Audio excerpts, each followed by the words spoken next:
Good morning, everybody, and welcome to the February 2025 District Data Coordinator meeting for the Mid-Hudson region.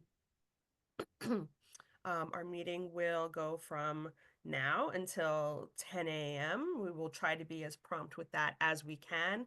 If we do go over, of course, if you have to go elsewhere, go ahead and do that. We are recording this. So, as I said, please sign into the chat with your full name and district. This is the way that we get attendance for you. You sign up through Frontline, and then I go back into Frontline after the meeting and let it know whether or not you were here. So if your district needs to know that you did attend this meeting after you've registered, then please make sure you sign in, whether you come early or whether you come halfway through the meeting. Please sign in. Otherwise, your district won't know that you were here. Please mute your microphone and turn your cameras off. We will send the meeting recording and any other assets after the meeting. So we're going to look at the agenda in just a couple moments, followed by the due dates and timelines. We will have some updates and reminders for you from our testing team and the data collection and reporting team. We'll have some things that are coming up to look at, and if we have time, we will permit questions. So let's go ahead and get started with those due dates and timelines. Sam. Thank you. Good morning, everybody. Okay, so starting off with February 19th at noon, we have our NYSA slot pre-ID data due. And this is for NYSA slot field testing only. You might have noticed on here, we've notated that the level 2 data pull is February 28th on the SIRS timeline. So the Mid-Hudson RIC due date is earlier to have those 0231L eligible and any L programs in for field testing. So make sure to have that in by February 19th. I just want to also note that this due date is different than, thank you, the due date for NYSA slot paper answer sheet creation, which testing will speak to that later. So February 26th at noon, we also have our monthly due date, and keeping up with your biweekly at least migrations of level 0 will help districts and BOCES meet this, and that's for those domains of day calendar, enrollment demographics, program fact, and attendance. And then we have March 12th by noon as well. We have a few items that are due, which is the beds enrollment and FERPL data. So you should be reviewing your beds reports in level 2 to help prepare. You can also compare those beds point 1, which has the January snapshot records in it, to the current data. And just keep in mind as you review this that it's only students who are enrolled on Beds Day that are included on those reports. The next due date for that is for March 12th is UPK data. And so as you recall from one of our previous DDCs, this year is a little different than previous years for this collection. NYSED is looking at the UPK count on Beds Day and then also the Child Counts Day, which is March 12th. And they're going to take whichever is higher for the funding calculations. So make sure that you're checking your SIRS 333 report so that it is accurate for this data pull. And then for districts that report My Brother's Keeper and Liberty Partnership programs, you want to also have those programs into the data warehouse by March 12th by noon. And then also March 26th, again, same thing as before, those monthly due dates. So those biweekly migrations will help you keep up with those, with that need. And as usual, we did include at the top the SIRS timeline and the Gantt chart, and that'll help you stay on track through the year. So if you're ever wondering, like, what should I be working on at this time of year, that'll help point you in that direction. Okay, so for now, if there's no questions, I'm going to pass it back to Helen. Thank you. Thanks, Sam. At this time, we're going to hand it off to John Zaotis, who is going to be presenting for our testing services team. John. Thank you, Helen. Hello, everyone. John Zaotis for testing. These are our updates. So with the August and January regents, August has been exported. January regents, we're running the exports. We ran one last week, and as more scans come in, we'll keep running them. So just keep checking your SIRS or your level 2 reports to confirm that your tests are up there. If there are any missing, let us know. Now with the June regents, the June contact forms actually went out today. We just sent them a few minutes ago, and they're due back the 19th. And then February 24th, we'll send out all the other forms, including the course sections, sort choice, non-secures, and the spreadsheets. And then with the NISA, not much change, but same updates as like last month. You want to make sure your test administrators have completed the trainings, the rostering, first contact surveys, and personal needs and preferences profiles should be completed, which the rostering and first contact surveys still have to be completed even if the student does not test. And then big deadline, if you have any students that require test in Braille, they need that marked in their PMP profile by the 7th of February. All right, so on to 3 to 8 and CBT. The simulation completed as of January 31st, and the operational now, the student extract will occur on February 28th. So you'll want to get your students migrated to level 1 by February 19th, so they're included in the extract. After the extract, students will then be loaded, and the students and classes tabs in Nextera will open on March 10th. And then after that opens, the test tab will open on March 24th. Then for the 3 to 8 paper and NISA slot, we'll be running the extract for grades 3 and 7 if your entire grade is testing on paper on February 6th. Otherwise, if you're not testing entirely on paper in any grades, we sent out those spreadsheets requesting students that need paper. We'll be working on loading those and we'll generate the sheets for them. But for the 3 and 7 entire grade testing on paper, you need your students migrated by February 5th to level 1. Then for the NISA slot, the extract for paper answer sheets will be February 13th. So you're going to want your students migrated to level 1 by February 12th to be included. Now for the NISATEL, the results are being exported monthly. So should see your results for the prior month in the upcoming month. And now you should also be aware as of February 1st, permissible grades for administering each level may have changed.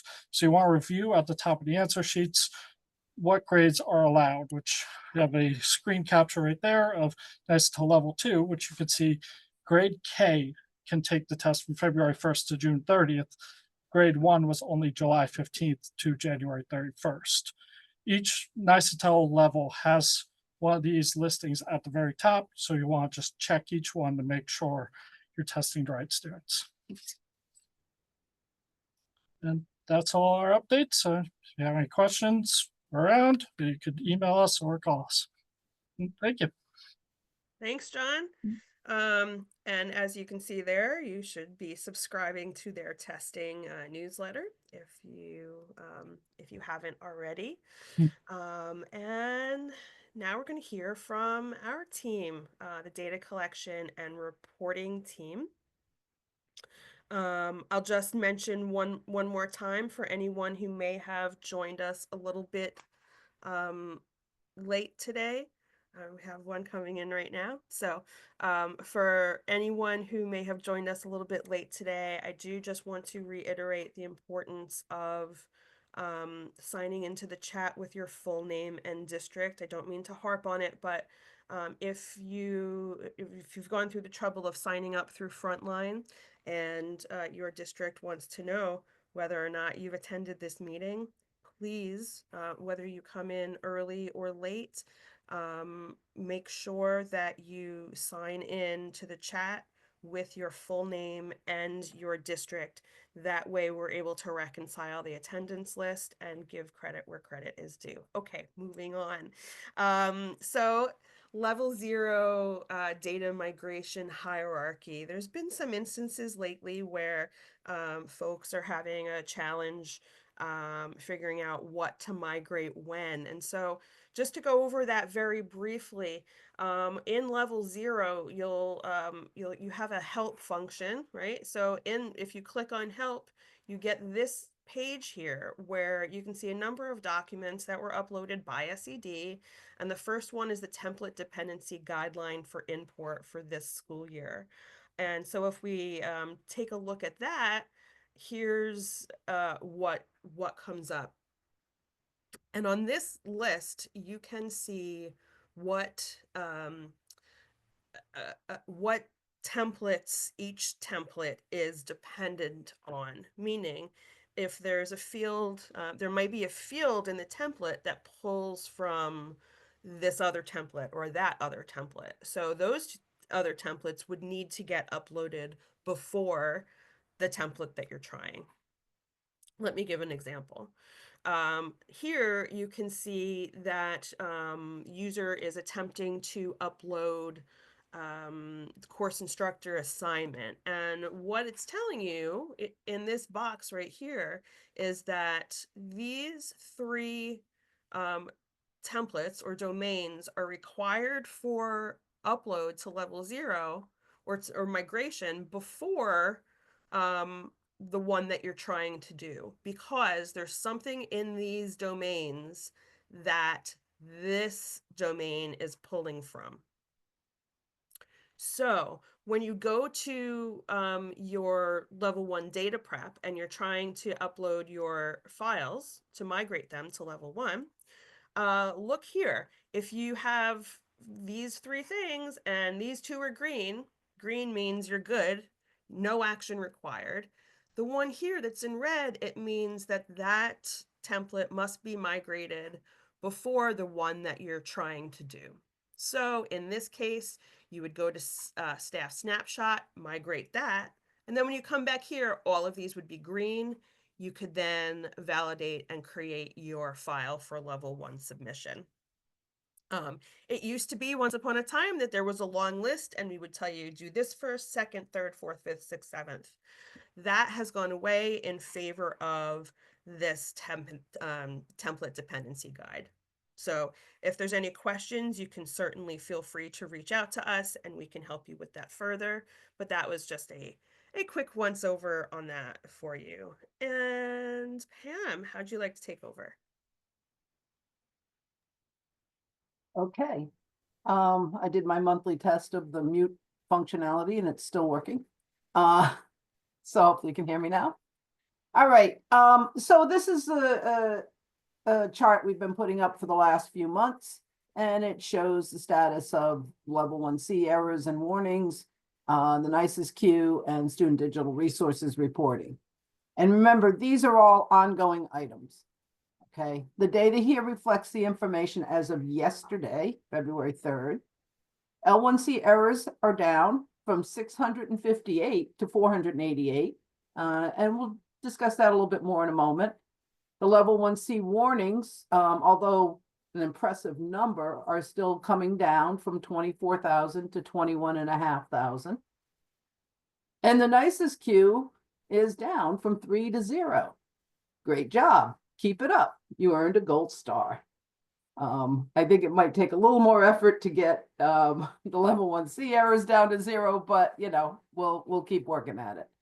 Okay, so student digital resources is going in the correct direction. It is going up. It's gone from 20.1% to 45.3%. And that's a nice improvement here. But for those mathematically astute among us, which is probably most of you, you will notice that this is still less than half. So please be aware of the following. Although the preliminary data has been pulled, SED will continue to collect this data through August. So please continue to submit results as they are available. Okay, and per SED, this is not going away. If you had difficulties collecting this data this year, please consider what your plan will be for next year, and if there is a way to gather this data more efficiently. You might talk to your colleagues in other districts and discuss options for how to gather all this data. We understand it is not an easy piece of information to gather, and we empathize, but we need to also deliver the message.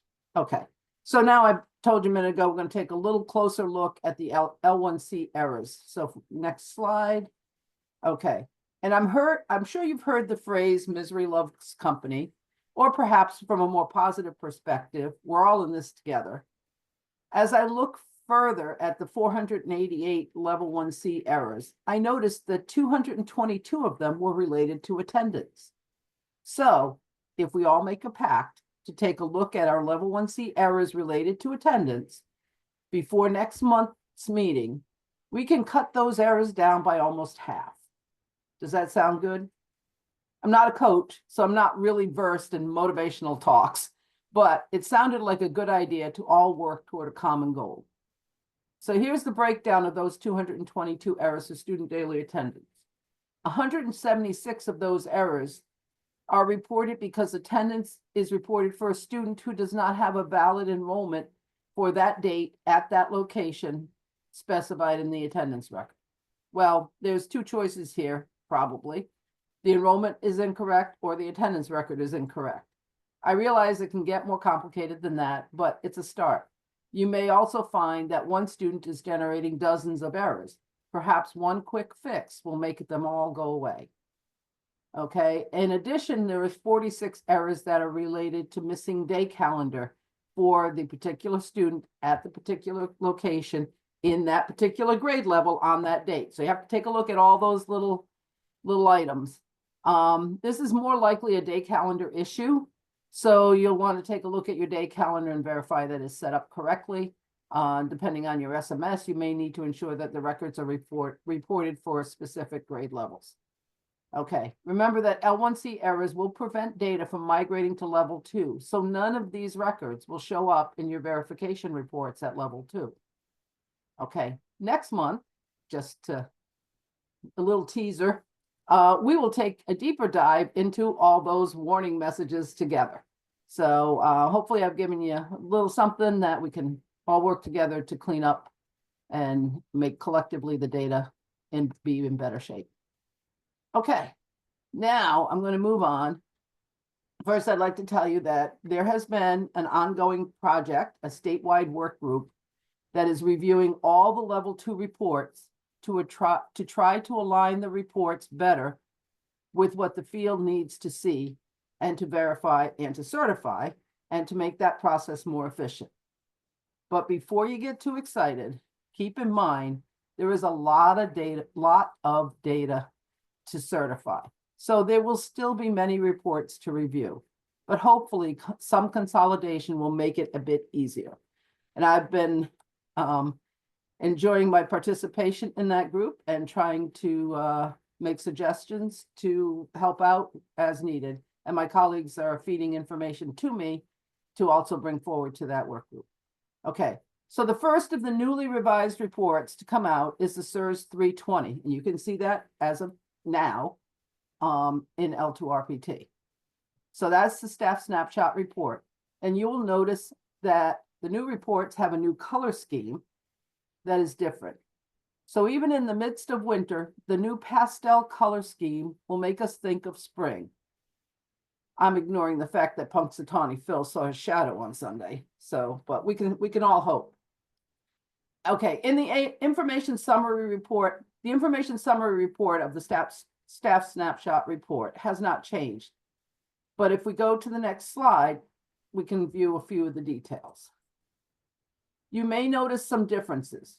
The color coding on the header rows divides the columns into categories with similar information. For example, the peach columns on the left give information about the location. The green columns give you basic information about the individual staff member. The pink columns have information specific to teachers and principals. And the blue columns relate to staff members' employment with your districts and your district and their experience. So these columns have always been here. So there's nothing new to cover at this time other than to appreciate the various colors. However, there is some new bonus information. Notice the peach columns to the right. These are new columns that indicate for each staff member if you have reported records in the other staff domains, such as staff assignments, course instructor assignment, staff attendance, etc. This will allow you to more easily determine if there are missing records for any individual. For example, if you have a teacher with no course instructor assignment records, you may want to look into that. I mean, it's possible that is legitimate information if you have a teacher on special assignment, but it gives you the opportunity to see that there might be something there to look into. Okay, so that's all I'm going to say. Please enjoy exploring the new information that's available. But that's not all. There were 2 CTE reports released that have also been updated. Again, you can see the new pastel color scheme on these reports. The first is the SIRS 305. It shows information on students attending approved CTE courses for your district or BOCES. Remember, CTE information is reported by the provider. Some districts do have approved programs, but for the most part, CTE programs are provided by your BOCES. The list is sorted by BOCES. So if you have students attending programs provided by different BOCES, you will see each of them listed here in different sections. Keep in mind, the data will only appear once the providers have reported it to the data warehouse. The information reported in the summary report has not changed. However, you will notice a new filter option in the gray box. You have the option to display ancillary data. You will start to see this option on many of the new level 2 reports. Although it appears as a filter on the summary level report, it will control information that is displayed on the detailed level report. So let's go to the detailed report for the SIRS 305 and see what that means. Okay. So here's a look at the column headers for the detailed level of the report. I don't know about you, but I'm already missing the different pastel color schemes here. We've broken down the very long header row into sections so that you can more easily read the column names. The first subgroup has information that is designed to help with the collaboration between districts and BOCES. Not only will you see the student's local ID, but you will also see the student's BOCES ID, and you will see the student's home district as reported by the BOCES or the provider. This should help to resolve discrepancies in this area, especially for students who may transfer between districts mid-year. For BOCES, you will see the student ID field populated with the BOCES ID, since from the BOCES perspective, this is the student's local ID, and the BOCES ID field will be blank for the BOCES reports. The second subgroup of columns column names should be familiar as they have not changed. The third subgroup has some new features. For example, in the level of intensity column, you will find that the reported levels are color-coded. The pastels are back. The color coding simply brings out the information a little more for when you're scanning down the list. And a new piece of information was added to the report is found at the end of the third group of column headers. You will now see information indicating that the students are enrolled in work-based learning. The data displayed in this column will show the year in which the student is reported as having completed the required number of hours. So it will actually show historic data. If they completed it last year, it will show 23, 24. So the column header is really a bit of a misnomer. It does not actually indicate that the student is enrolled. It indicates that they have completed their work-based learning requirement. Keep in mind again that this will be reported by the provider.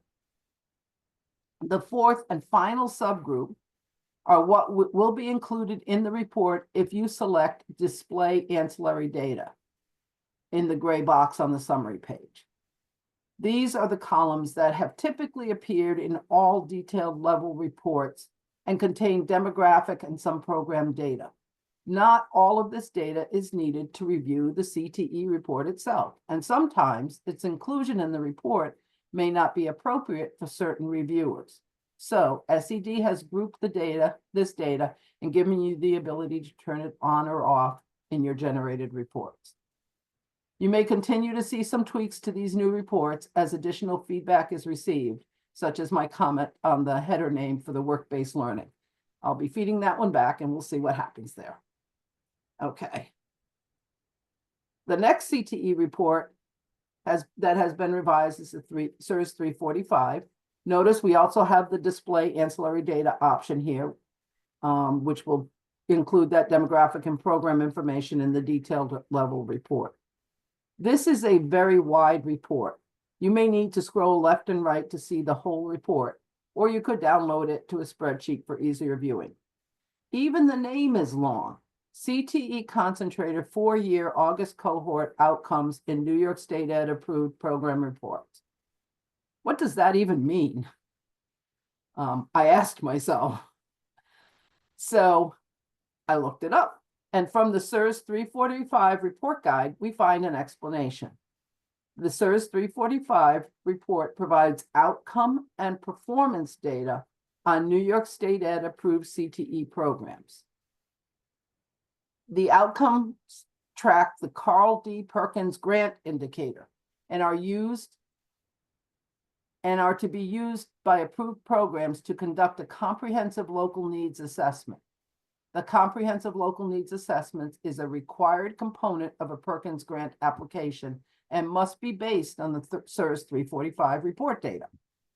This data can also be the basis of the overall assessment of outcomes of programs seeking New York State Ed CTE program reapproval. Got that? Well, to kind of summarize that a little bit, it's related to funding and program approval. It's important that the data is accurate. Even if you are not filling out the grant application or applying for program approval, you'll want to ensure that the person who has accurate data. I honestly hadn't looked at that report and I really didn't know all of that. So let's look a little further to see if there's more useful information in the report guide. The report guide tells us that students are included in the report if they are in the 4-year cohort selected, and if the student has been reported as a concentrator in an approved program at any time since the student's first date of entry into grade 9. The point here is that we mention the report guides frequently, and in this case, with a report that is less frequently used, the guides can be invaluable. As we see here, it can help you to understand who will be included in the report and who might not, which is a very important part of verifying that the data is correct. So that was a little aside from the new reports, but just wanted to bring that report to your attention so that you could have that information as well. So now let's look at a little closer at the data included in this report.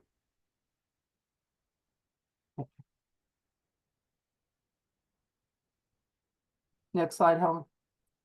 Getting there. Okay. In the summary report, you will find counts of the numbers of students that fall into each category. The leftmost column contains basic information on the program provider and the program. Next, you will find a count of exiting concentrators. Obviously, you're not going to probably see much there until the end of the year. Following that, outlined in red, you will see graduate information. Then outlined in green, you will see assessment data for these students, or you will see a count of assessment data for these students. And finally, outlined in purple, you will see information on work-based learning and non-traditional programs. Much of this data will not be complete until the end of the year, but you can become familiar with the report at this time.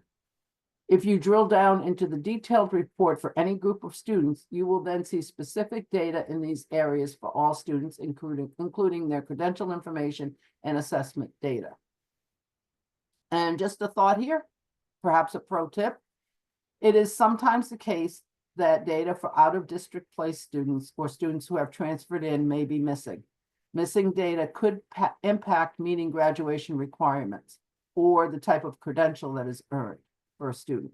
It may be good to take a look at this area early to verify that any previously taken assessments have been reported and to have time to make corrections if needed.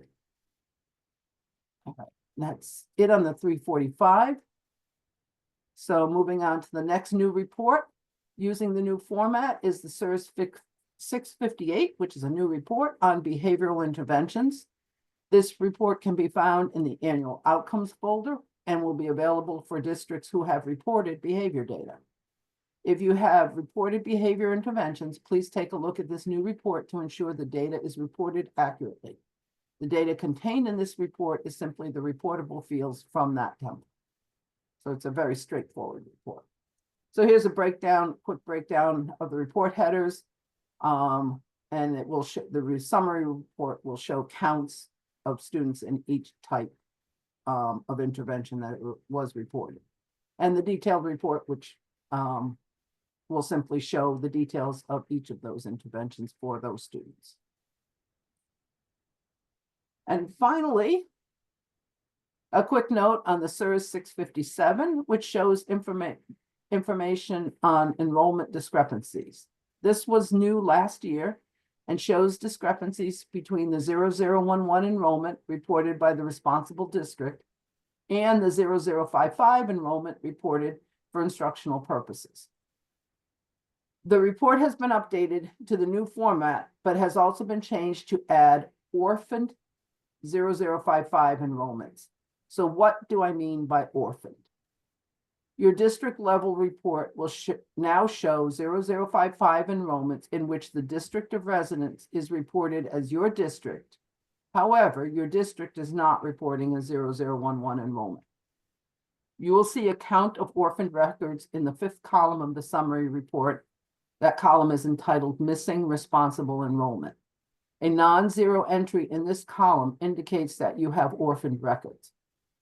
Simply drill down to bring up the records for the orphaned students. I really am not happy with that terminology, but you can also drill down into the overall count field and orphaned records will be included.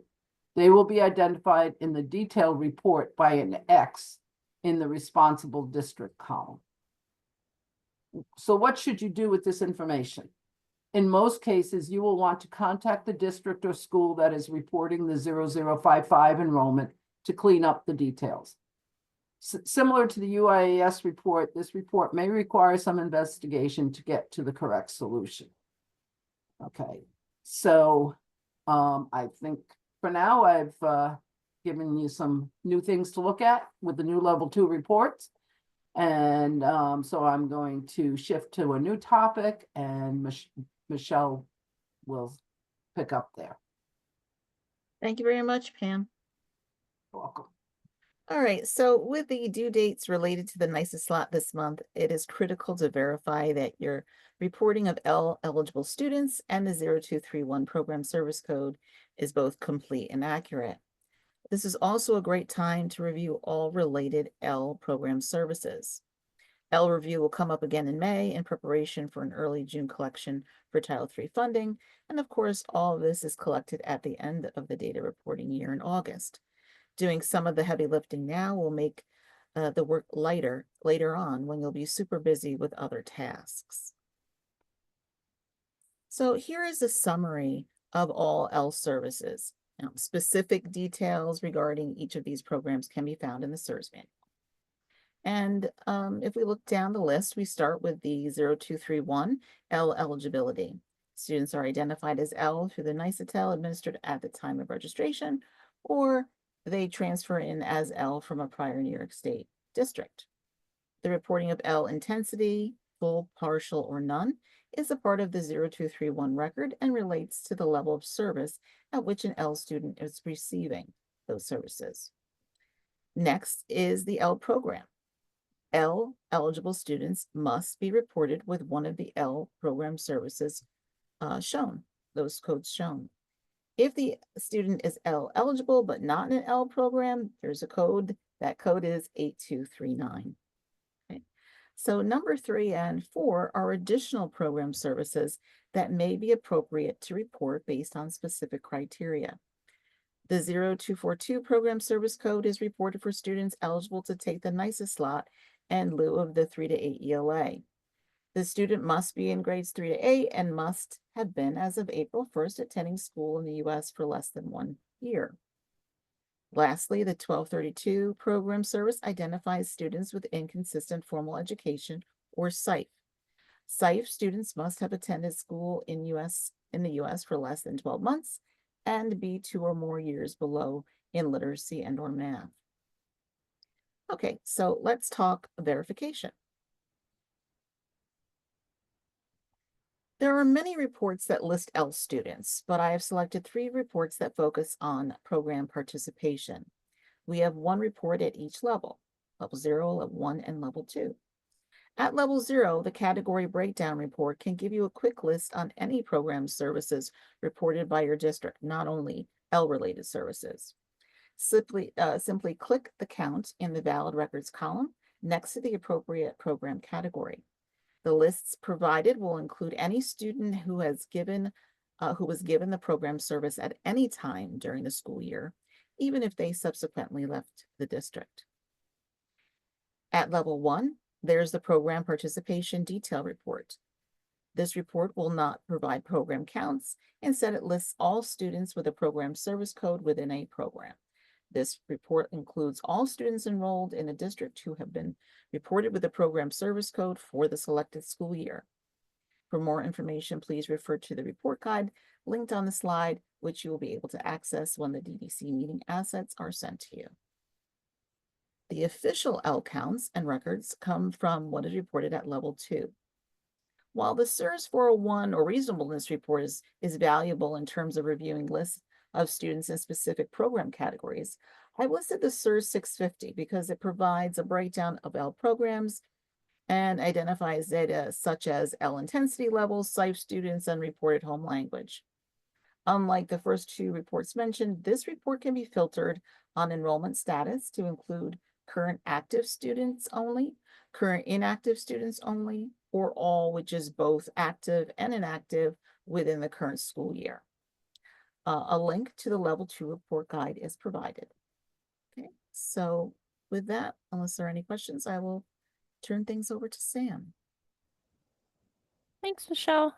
Okay, so we're going to talk about PII. So personally identifiable information. If you haven't already, please review the 7 tabs that's linked right here, and you can become a master of PII. So everybody's had their coffee today, right? So we're going to do a little pop quiz, but why is it important to pay attention to PII, and what can and cannot be included in emails is what we're going to talk about. Because, like, let's say something that could be completely preventable, a bad actor obtaining a child's PII, it could be compromised for many years. So this is just a friendly reminder of when and when not to include that. So while answering our pop quiz questions, I ask that you put your answers in the chat. And keep in mind that we're asking for unencrypted emails. So if you're sending an unencrypted email, should you or should you not include this information? Okay, so the first one is it safe to include the following in an unencrypted email? The student's local ID. So does anybody have... Okay, so you can, yes, include the student's local ID by itself in an unencrypted email. That is okay.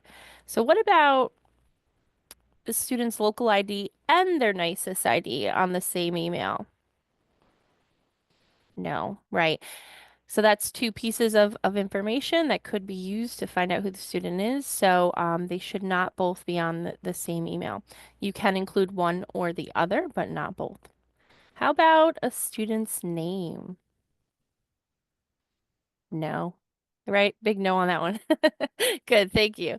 All right. So how about the student's local ID and their date of birth? Oh, I'm sorry, I skipped one. Staff member's name. So, right, no, I see some no's in there. So, staff member's name should not be included. You should only include their teach ID in an unencrypted email. All right, and then I kind of gave away the next one. Student's local ID and their date of birth. So combination of 2, no, right? I see a lot of no's. So again, you can do the local ID by itself, but you shouldn't include their date of birth. How about, we see this a lot, screenshots that include PII. So maybe it's like a SIRS report or something. No, right? You can include screenshots if you redact that PII for the student or staff member. Just keep that in mind. So with all that said, should we encrypt every email that we send to the data warehouse? No, right? Thank you. So not everything needs to be encrypted. Just be aware of what you're including in the email. So in a nutshell, just to review, local ID by itself is okay. NICIS ID by itself is okay. The Teach ID is okay. But any of those combinations, we don't want to include that in an unencrypted email. So I did see a comment here. Staff name is difficult as you email each other. I know it is. It is difficult. So if you can, absolutely send us the Teach ID. But we do ask that just to protect their information as much as possible.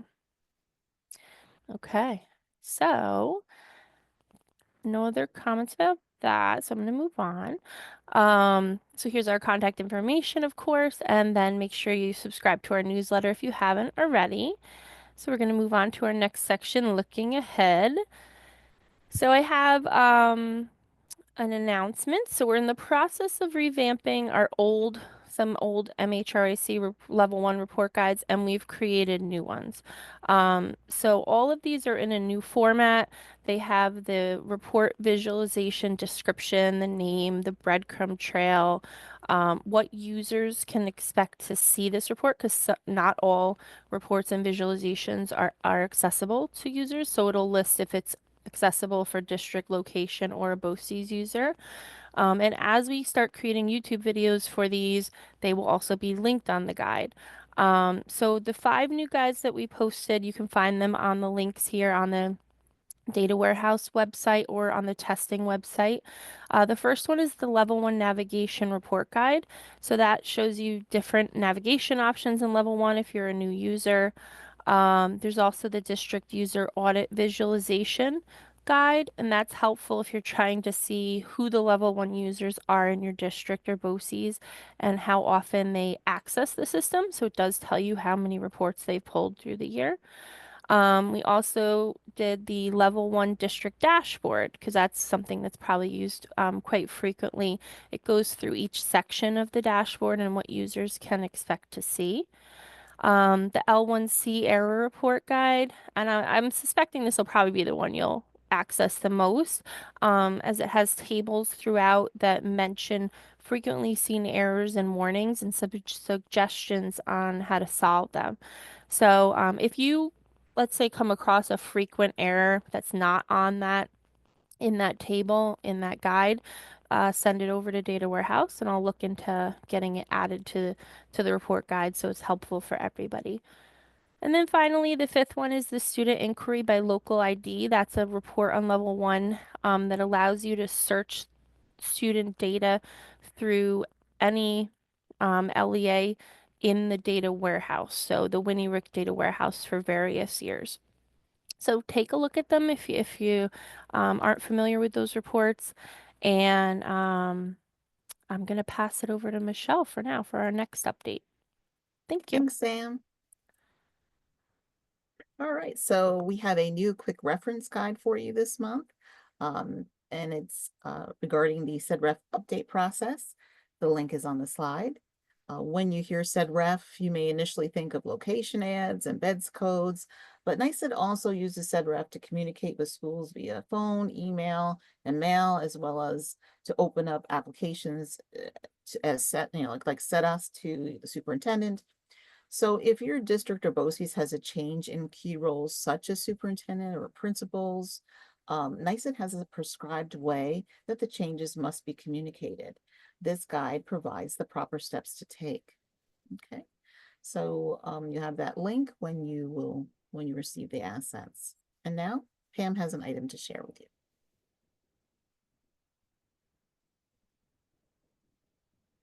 Okay. Hang on, I forgot about this one. Wait, let me get there, see my notes. Okay. So we're all aware, we've heard 3012D, 3012E for the staff evaluation plans. At the state ed website, for those of you who would like to kind of get just a feel for what's coming down the pike, one of the things you'll want to know is that 3012E is now referred to as a STEPS plan. Okay, and if you'll notice, the third bullet says school districts and BOCES have until June 30th, 2032 to transition to a STEPS plan. For those of you, unlike me, who will not be retired by that date, you may want to. Pam? I know. You may want to just familiarize yourself with the direction that things are headed. Although it's not required until 2032, some districts may choose to implement the new plan for the 24-25 school year. So just to become familiar with the terminology and understand the direction that this is taking, there's a good video that gives you a very high-level overview of it. Obviously, if your district is one of the districts that's going ahead and implementing this new plan early, you'll want to dive into it a little further than that. But for those of you who just want to know where we're headed, what's going to happen, and if you if you won't be retired by June of 2032, you may just want to become familiar with the details of what's going on there. So it's just informational. And by the way, if you are a district who is going to be implementing that this year, you might just drop us a line so that we can work with you to make sure that that data is going to be available to be reported.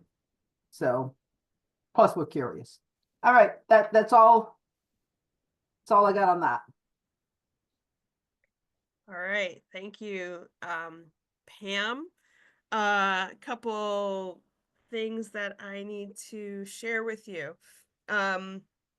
You should have received an email notifying you about the scheduled outage for level 0 on February 21st.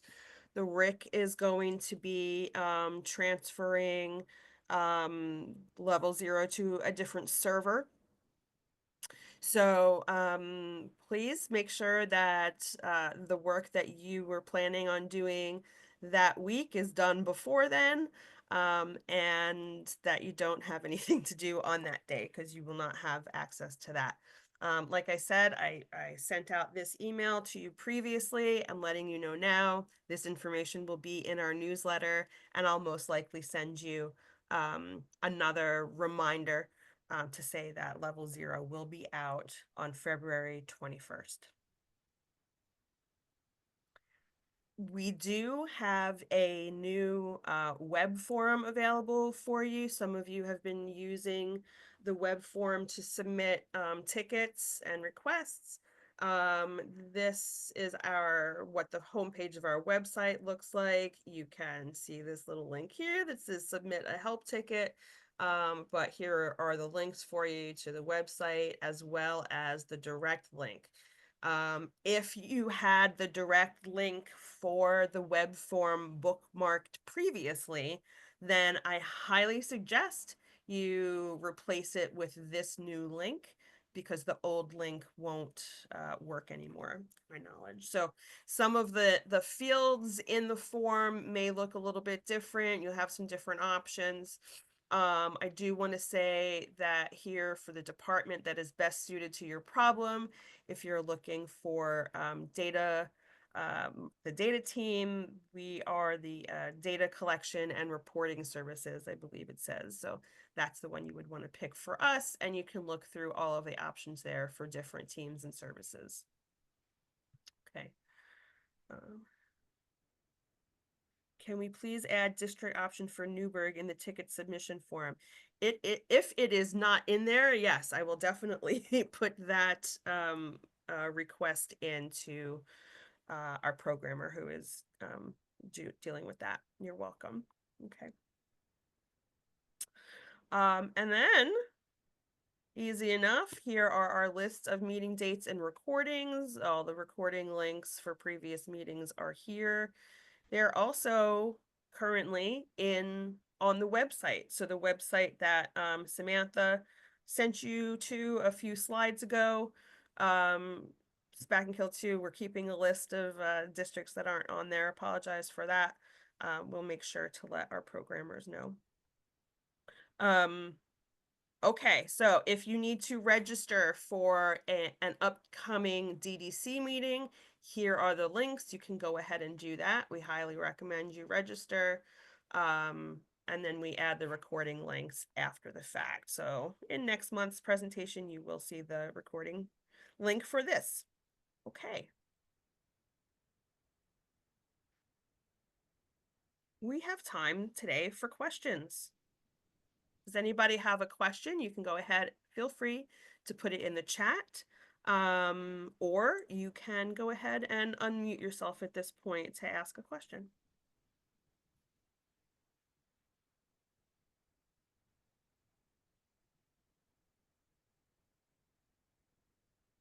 Yep, we'll also add Beacon. We are keeping a list of these things, and thank you for looking. If you look at this form and you do not find your district in there, please let us know so that we can have that form updated for you. It's not a form that we put out, so we don't have direct access to the background for it, but we'll certainly let our programmers know.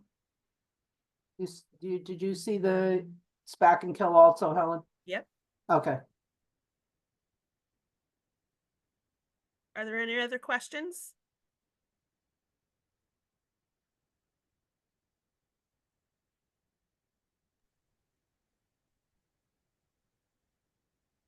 Last chance. By show of hands, who's hoping for a snow day on Thursday? All right. Well, Lori Sheldon. Yeah, we're all put those spoons under those pillows, wear your pajamas, inside out, put on the rally caps, anything we got to do.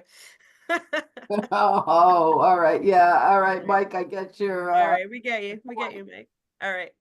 Well, hearing no more questions, thank you so much for joining us, and we will see you next time.